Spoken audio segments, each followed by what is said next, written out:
Shalom, welcome to Judaism Today, a television series produced under the auspices of the New Jersey region of the United Synagogue of America. I'm Jack Weinshanker. With this series, we plan to bring you personalities who are involved in the conservative movement, who in their daily lives play leadership roles in the Jewish community, both in New Jersey and internationally. Our series is dedicated to the hope that understanding will promote goodwill. We believe that Judaism teaches us to work in behalf of promoting goodwill among all people, so we might hasten the fulfillment of our ancient messianic dream.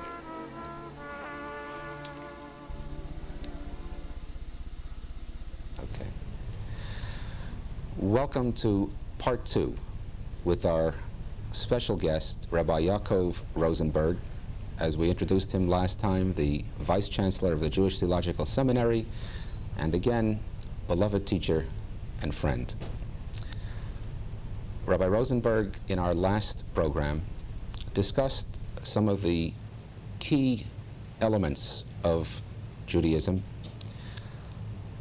This time, we'd like to discuss some of the unique characteristics of conservative Judaism as they relate to the Jewish community at large and as they relate to historical Judaism.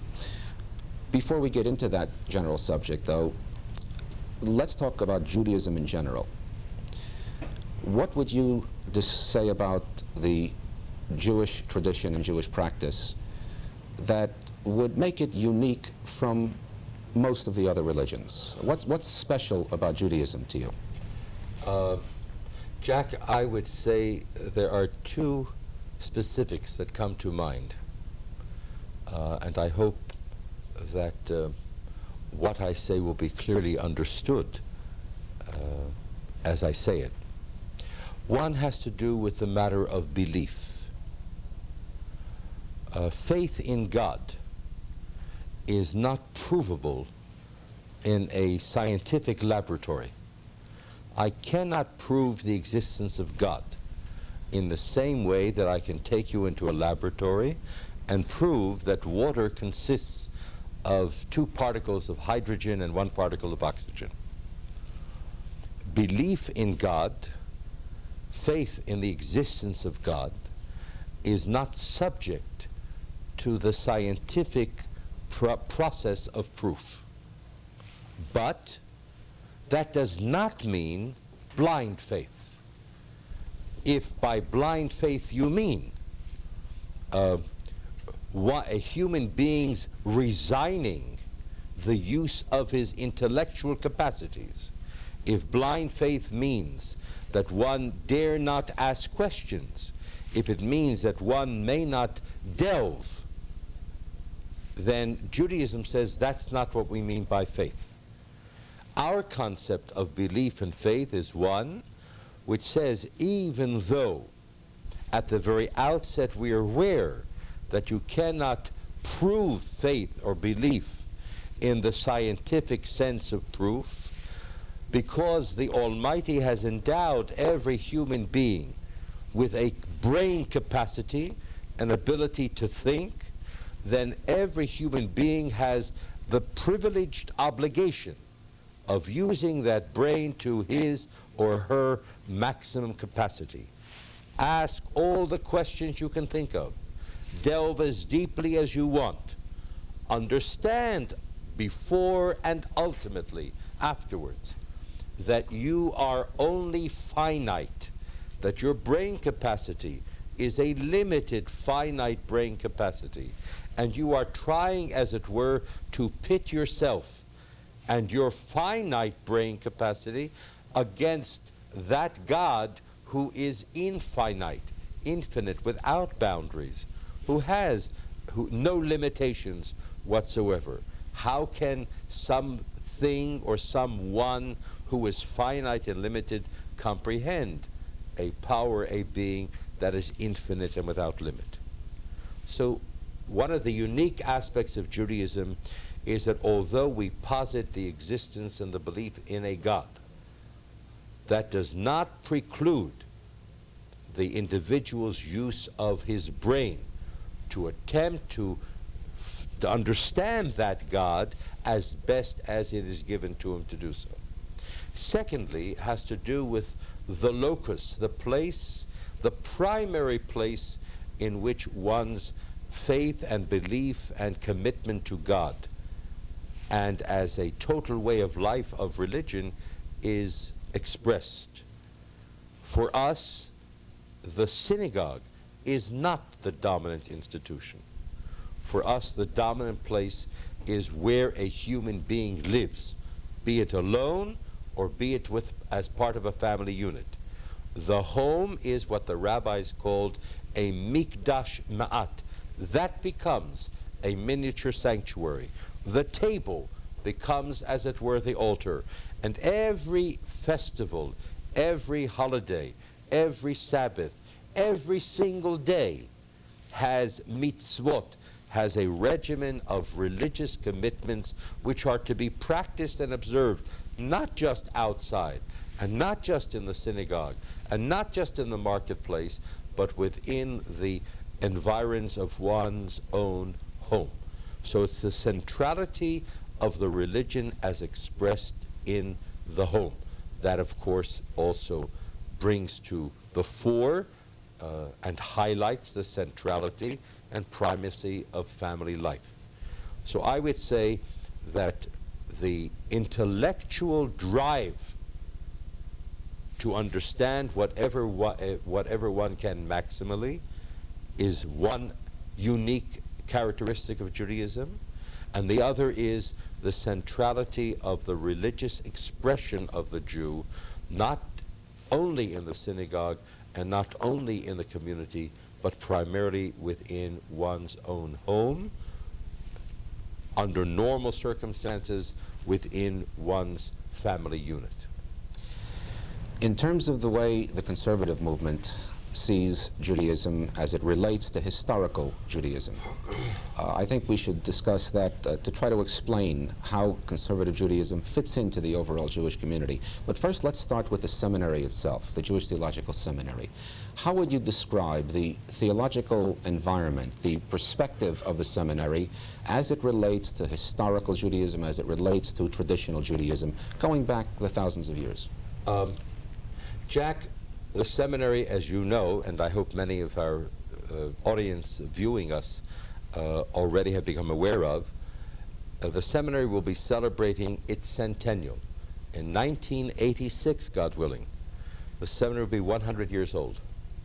Now stop and realize that 100 years ago, in 1886, an Italian rabbi, who was the rabbi of a Spanish-Portuguese synagogue in Philadelphia, Mikveh Israel, and the rabbi's name was Sabato Moraes, met with two Jewish laymen. One, a lawyer, the first Jew ever to sit on the bench of the Commonwealth of Pennsylvania, Judge Mayer Sulzberger. The other, Dr. Cyrus Adler, the first American, regardless of race, color, creed, or sex, to have gotten a PhD in the field of Semitics. As a matter of fact, he got that PhD in my own alma mater in Baltimore, the Johns Hopkins University. These three Jews sat down in 1886, 10 years after Hebrew Union College as the center of Reform Judaism had been founded in America, and no other rabbinical school yet in existence, nothing, no Orthodox institution around. And it became quite clear to them within those 10 years from 1886 to 1876 to 1886 that HUC, the Hebrew Union College, was going to develop Reform Judaism.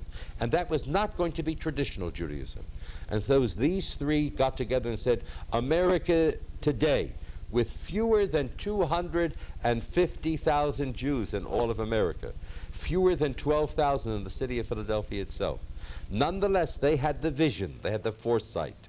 Some probably thought they had the Meshigas. It was a craze within them to think that that's what American Jewry needed in 1886, a school in which there would be this challenging combination of a love and respect for and practice of Jewish tradition combined with confronting that tradition with the challenge of a developing attitude towards modernity, which meant secular learning on the one hand and the application of scientific, critical, scholarly study of Jewish sources. So let's understand then that in 1886, when the Jewish Theological Seminary, the spiritual fountainhead of the conservative movement, came into being, the thrust was in two directions. One, a respect for tradition on the one hand, and a determination that that tradition had to be confronted by modernity, the challenge of modernity. This was unique.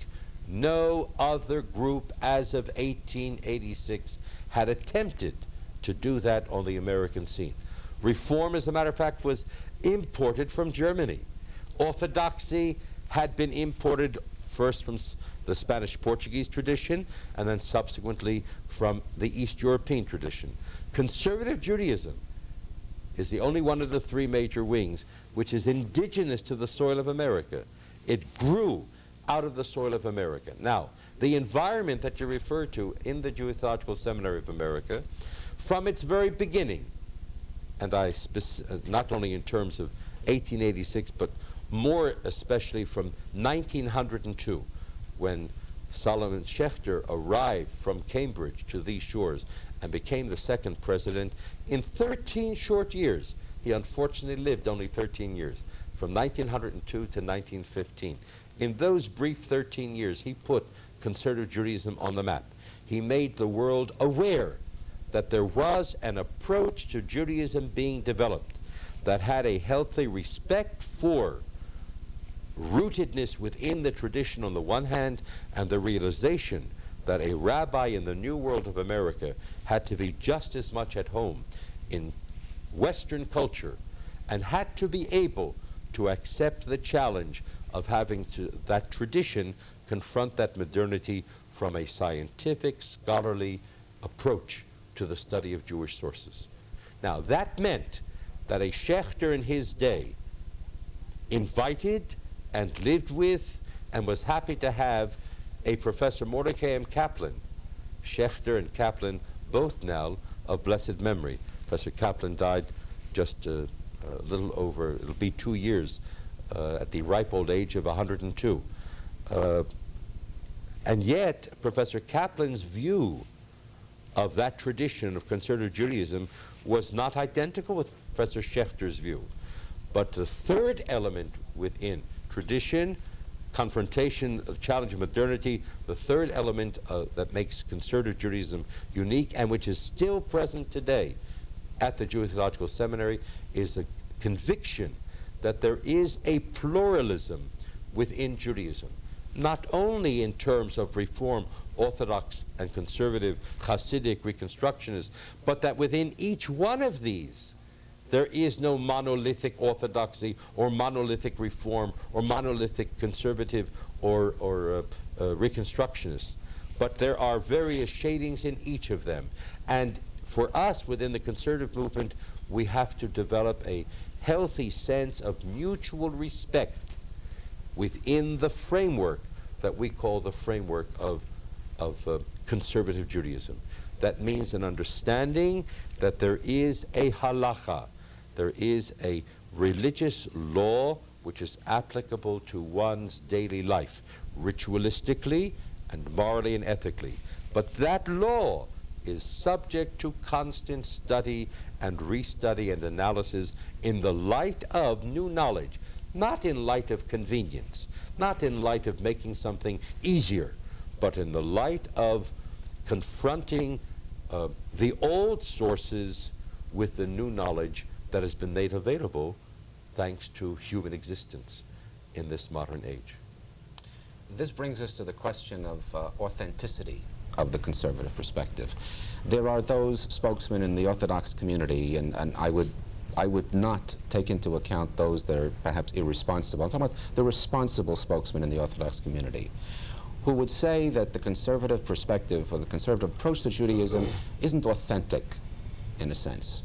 How do you respond to that? How do you relate to that? My dear Jack, My good colleagues in the so-called modern Orthodox world know full well that basic to Judaism, to classical, rabbinic, Talmudic Judaism, is a concept of development.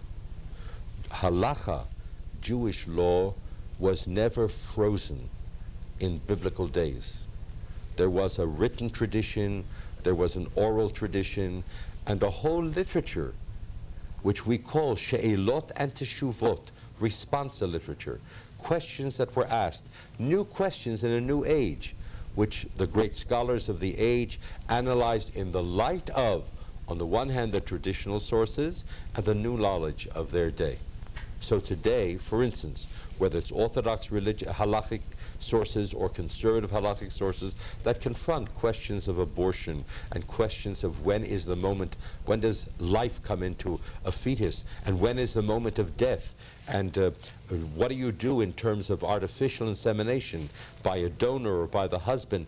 Modern day, what does one do if one lives in the northern climate, away in the Scandinavian countries where you may have a period of time where there's almost darkness 24 hours a day, or almost light for a brief period for 24 hours. What happens to the concept of day and night prayers?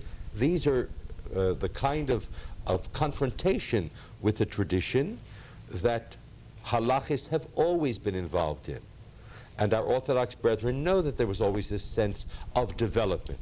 Unfortunately, but for, from their point of view, valid sociological reasons, 200 years ago, give or take roughly in round terms, Orthodoxy in Central Europe felt itself so challenged and being overwhelmed by the non-religious, irreligious, secular surroundings that they simply froze Judaism stiff as of that moment.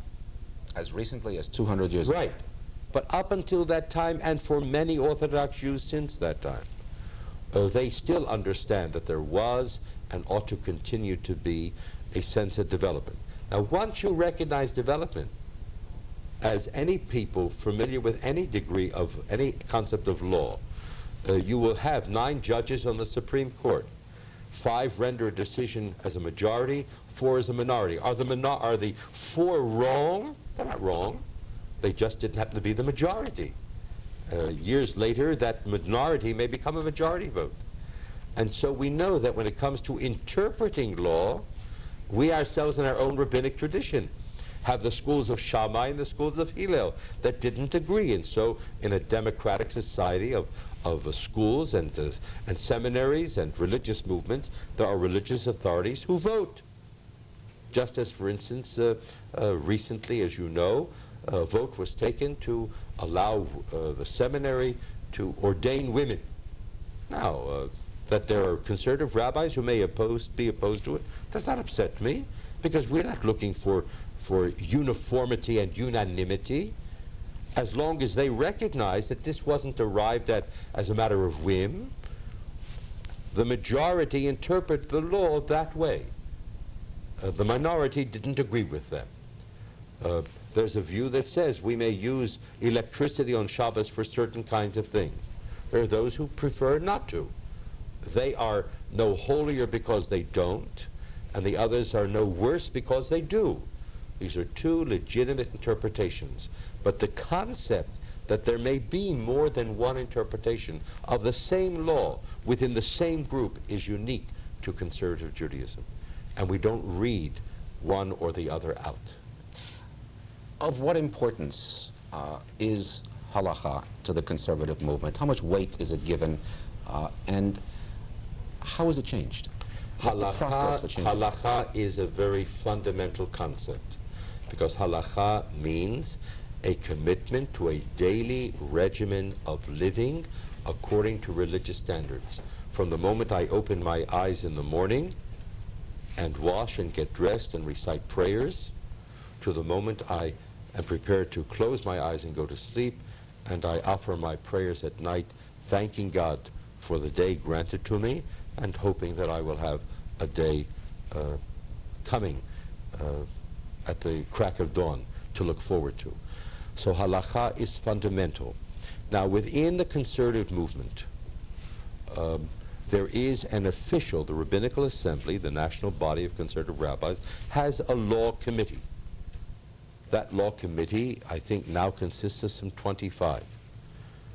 These 25, chosen from within the ranks of the Rabbinical Assembly, appointed by the Rabbinical Assembly, the United Synagogue, and the Chancellor of the seminary. They have the task of answering questions put to them by rabbis or by themselves. They will then discuss, debate the halachic opinions presented to them, and they will vote. As of only this year, as a result of a recent amendment accepted, in order for an opinion to be considered as a valid halachic opinion, there must be at least 6 prepared to sign it. So that out of 25, you might conceivably get one opinion of 7 and 3 opinions of 6 each. And although you might refer to the 7 as being a majority opinion, that doesn't make it the only correct opinion. The other 3 opinions, each one signed by 6 colleagues, are valid from a conservative point of view, are valid opinions which the rabbis in the field may choose to accept, because ultimately we claim that the rabbi in the individual congregation is the Mara Be'atra. He is the sole authority interpreter of Jewish law within his congregation. Looking to the future, and though you're a great rabbi, I would not suggest that you have prophetic powers. But I would ask you, based on your insight and your understanding and your acquaintanceship with the Jewish community, both the United States and throughout the world, what do you see as the future, let's say, 100 years from now, for the American Jewish community? I'm glad you prefaced your question by making sure that I remember that lo navi anochi velo ben navi. I am neither a prophet nor the son of a prophet. But I must tell you that I am quite optimistic. I'm optimistic that within the next 100 years, Jews and Judaism will be more deeply rooted, both in America and in Israel and throughout the world. What I'm not so positive of is our numbers. I have no doubt that Jews and Judaism will continue into the next 100 years. I also have no doubt that Jews and Judaism will continue to play a dominant role in all societies where they live. I also have no doubt that there will be a larger segment of the Jewish community that will be knowledgeable in Judaism and committed to a Jewish way of life than we have today. I also have fears that there may be, at the same time, a loss of the marginal Jew. I'm not prepared to attempt to give you figures of the 6 million Jews in America or the 14 million Jews in the world.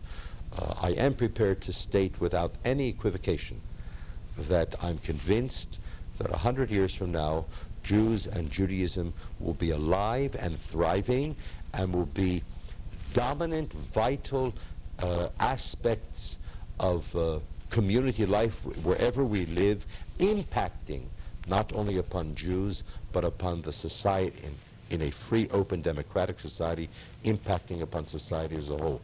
Because so much more is available to our Jews today in any and all languages other than Hebrew. So there's no excuse that a Jew can offer who has a mind that wants to delve, that wants to question, that wants to search, and is prepared to learn. And I'm convinced that once a Jew will expose himself or herself to the study of Torah, the spiritual brilliance of the light of that Torah cannot help but bring that person closer to the Almighty and to His law, and therefore, as we draw closer to Him, we will draw closer to one another, and thus the world, not only will Jews and Judaism be stronger, but the world will be a much better world.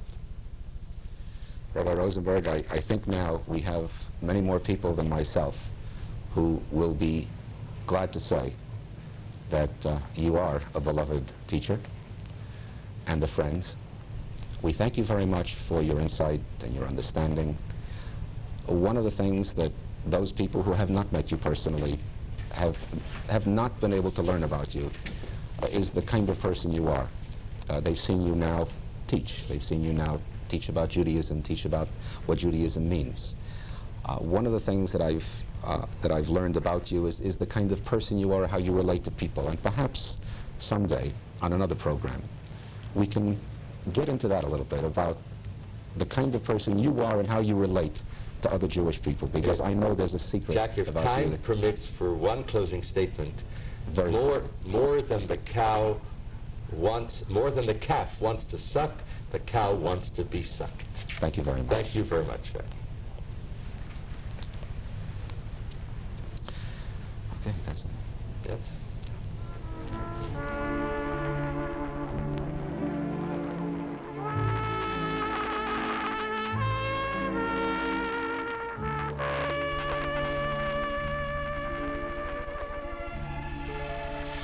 We would like to thank our guest for joining us for this program. We hope you will tune in for our next program in the series, Judaism Today. Judaism Today is brought to you by the New Jersey region of the United Synagogue of America. We welcome your comments and suggestions, and we invite you to write to us at the United Synagogue of America, 910 Salem Avenue, Hillside, New Jersey, 07205. That's the United Synagogue of America, 910 Salem Avenue, Hillside, New Jersey, 07205.